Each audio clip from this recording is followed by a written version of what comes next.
My earliest memory of coming to Canada was when I was 9 years old and my family had just arrived to this country. And I recall the first night really vividly because my dad had found a creative way to squeeze all 7 of us into this one-bedroom motel. The first night was pretty rough, but the next morning, all of us woke up to go see Lake Ontario, which was quite close by. And it was one of the most beautiful mornings I could imagine. It was September 1996, just the start of fall in Canada. And I looked at my mom and I knew this was going to be our home to come for many years ahead. Growing up in the Regent Park community had shaped my identity, and it's also where I met some of my closest friends.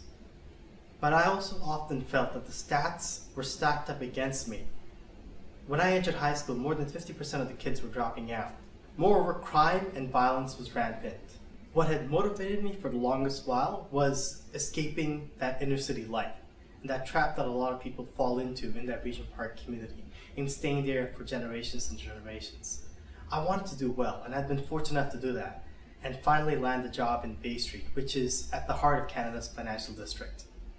What got me thinking about YEP was one day I was watching my brother help my mom make a Skype call, and immediately I was flooded back with memories of the times when my brothers and sisters helped my parents with translating mail and writing emails.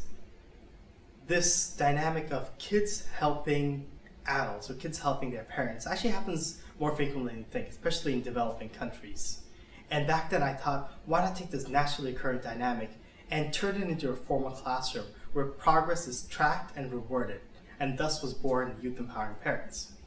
Today, YEP represents a disruptive platform, particularly in the adult education space. But aside from even helping adults, it also helps inner city youth. It allows these youths to be service providers of the skills that they know. Where these kids were traditionally seen to be service receivers of social programs, they are now service providers, and we're turning them into community leaders for tomorrow. Winning a United Nations award from a world leader such as Ban Ki-moon was a big deal for my family and my community. But the thing that personally made me proud was seeing more than 400 adults learn English and computer skills the same way that my mom did. And taking that vision that I had for YEP more than 4 years ago and going through the entrepreneurial journey to make it a reality. Since being awarded from the United Nations, I've had a chance to go on a series of training and lecture series in some very exotic places in this world, from Casablanca, Morocco, to Doha, Qatar, to places in Germany. And in that journey, I've had a chance to learn about growing an organization, but at the same time impart wisdom on scaling innovations that I've learned from the corporate world.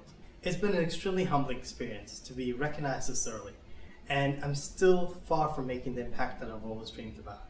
But it's good to know that others believe that I can make a difference one day.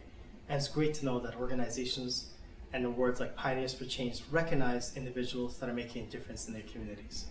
I'd like to thank my parents for bringing my siblings and I into this country. I would also like to thank my close friends who've been there with me in my entrepreneurial journeys.